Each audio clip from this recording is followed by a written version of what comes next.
गुण्डाहरूले प्रोजेक्टको कन्ट्र्याक्ट आफूलाई पार्नको लागि हिरोको परिवारको एकजनालाई किनेर त्योभन्दा पनि कम रेटमा टेन्डर हाल्छन्, तर पनि उनीहरूलाई टेन्डर पर्दैन।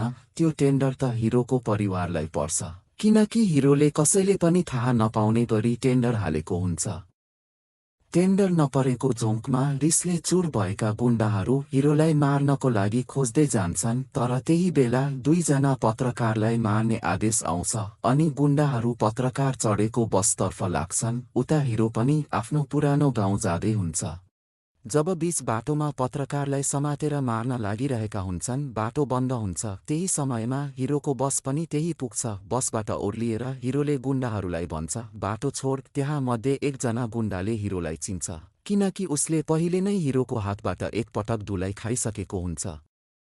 त्यसपछि मेन भिलेन झन् खुसी हुन्छ, किनकि उसले एकैचोटि दुई दुश्मन भेटेको हुन्छ। ऊ भन्छ, बाटो छोड्ने होइन, तँलाई माछौ आज। त्यसपछि त्यहाँ फाइट सुरु हुन्छ। हिरोले एक एक गर्दै सबै गुण्डाहरूको दरो धुलाई गर्छ।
अपने बाप को समझा दे, वरना उसका भी यही हाल करूंगा।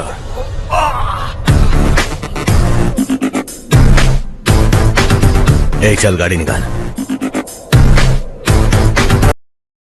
मेन भिलेनले एकदम धेरै धुलाई खाएको देखेपछि बाँकी गुण्डाहरू डराएर भाग्छन्। पत्रकारहरू पनि बाँच्न सफल हुन्छन् अनि हिरो फेरि आफ्नो गाउँतर्फ लाग्छ। साथीहरू, तपाईलाई यो भिडियो कस्तो लाग्यो? कमेन्टमा लेख्नुहोस्। राम्रो लागे लाइक अनि सब्स्क्राइब गर्न नबिर्सनुहोला।